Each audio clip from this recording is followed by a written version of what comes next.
Há uma história na Bíblia que eu queria contar para vocês.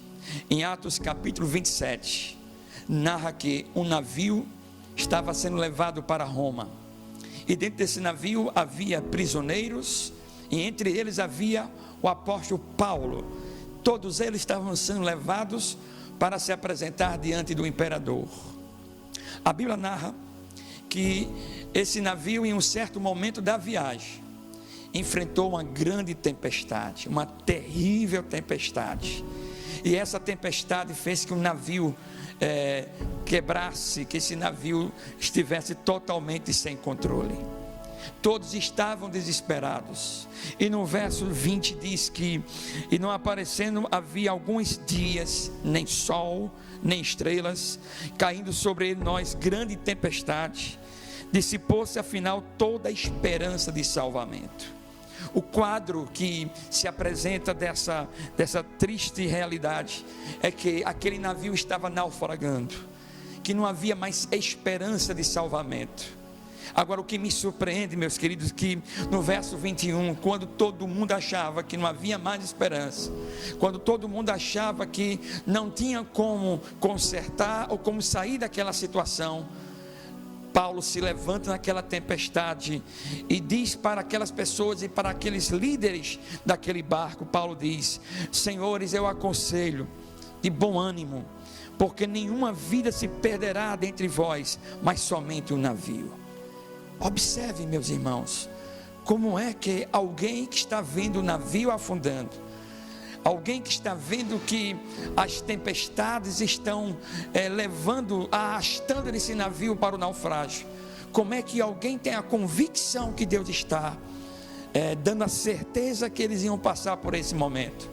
E aí ele explica no verso 23, porque nessa mesma noite, diz Paulo, um anjo de Deus, de quem eu sou e a quem sirvo, esteve comigo, dizendo: Paulo, não temas, é preciso que compareças perante César. Eis que Deus, por sua graça, te deu todos quantos navegam contigo. Veja, meus irmãos, que naquele momento de tempestade, uma primeira lição que eu aprendo: Deus falou com Paulo na tempestade.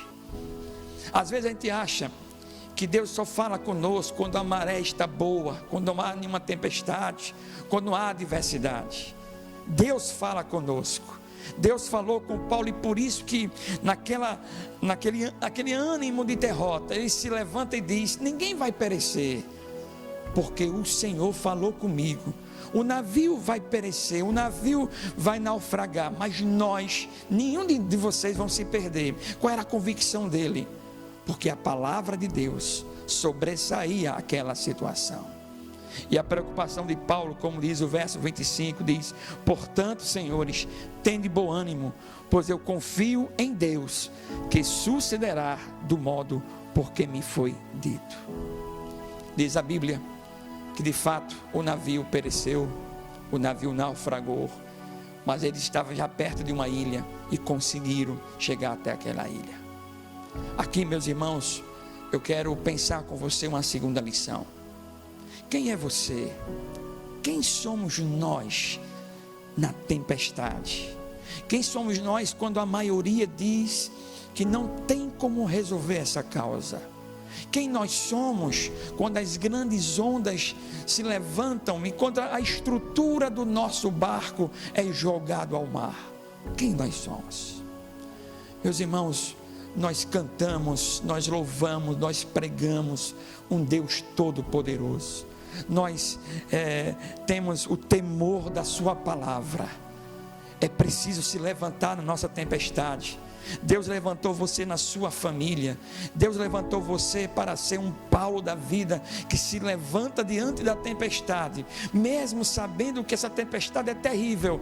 Levantar diante da tempestade, assim o Senhor faz com você, para que você possa enxergar a palavra de Deus acima das nossas dificuldades.